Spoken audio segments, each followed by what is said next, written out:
اے سنہری کلس اے گردوارے، سب نے انسانیت دے گہوارے، انہاں وچ گونجے امدر بانی، جویں جل ترنگ دے وچ پانی۔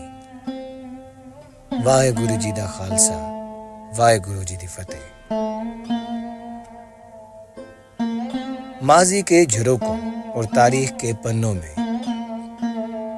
وقت کے مخصوص مدار اس عہد رفتہ کی تعمیر بارے بتاتے ہیں کہ مذہب اور لسانی تعصبات کو بالائے طاق رکھتے ہوئے انسانیت اور بالخصوص انسانیت کا پرچار کرنے والے سکھ رہنما بابا گرو نانک اس جگہ طویل عرصے تک مقیم رہے۔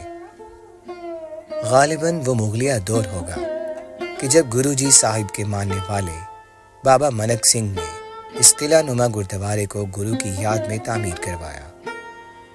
مغلیہ طرز تعمیر، منزل در منزل عمارت، بوسیدہ دریچے، اونچے در و دیوار چیخ چیخ کر بتاتے ہیں کہ یقیناً اس سے منسوب کچھ تو ایسا ہے کہ وقت کی رفتار ناہنجار نے اس پر سایہ شغف کیے رکھا۔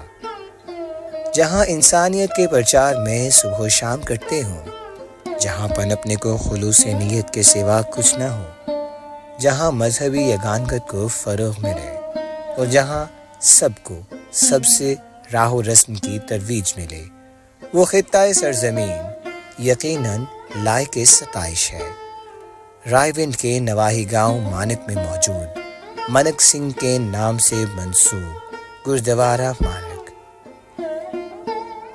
اول اوائل یہ جگہ یوں ہی جانی اور مانی جاتی تھی، لیکن بعد ازاں یہاں ادوار جدید کے کئی منفی اثرات ثبت ہوئے اور ایک وقت ایسا بھی آیا کہ گردوارہ اپنی اصلی شناخت کو کھو بیٹھا۔ ایک روایت کے مطابق بابا منت سنگھ، جو کہ بابا نانک کے قریبی تھے، انہوں نے یہاں درس و تدریس کی اور بعد ازاں یہیں قیام پذیر ہوئے، جبکہ ایک دوسری روایت کے مطابق بابا گرو نانک نے بھی ان کے ہمراہ یہاں خاصا وقت گزارا۔ اس گردوارے پر قبضے کے لیے کئی مرتبہ لڑائی جھگڑے بھی ہو چکے ہیں، جس میں 7 لوگ قتل ہو چکے ہیں۔ اس کی انفرادیت، اس کی طرز تعمیر دوسرے گردواروں سے مختلف یعنی قلعہ نما ہے۔ 3 منزلہ اونچا گردوارہ دور سے ہی دکھائی دیتا ہے۔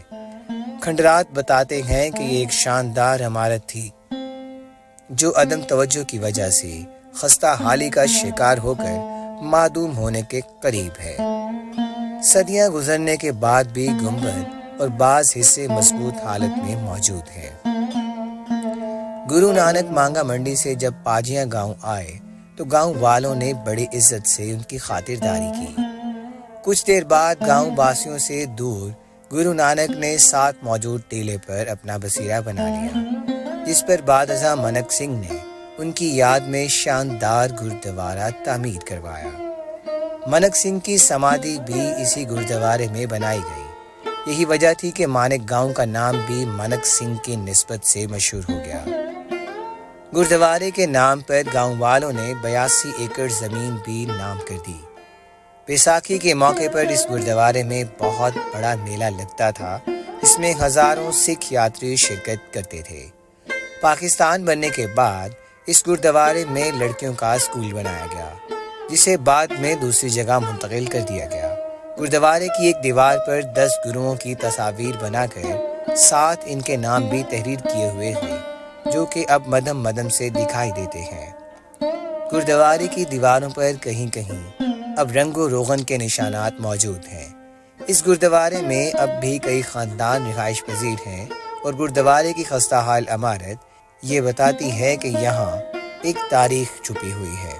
اب بھی کئی سکھ یاتری اس گردوارے میں آتے ہیں، جن کا کہنا ہے کہ وہ اس گردوارے کی اثر نو تعمیر کر کے نشانی کو زندہ کریں گے۔ گردوارے کی کھڑکیاں اور دروازے غائب ہو چکے ہیں اور خستہ حال 3 منزلہ عمارت کسی بھی وقت گر سکتی ہے۔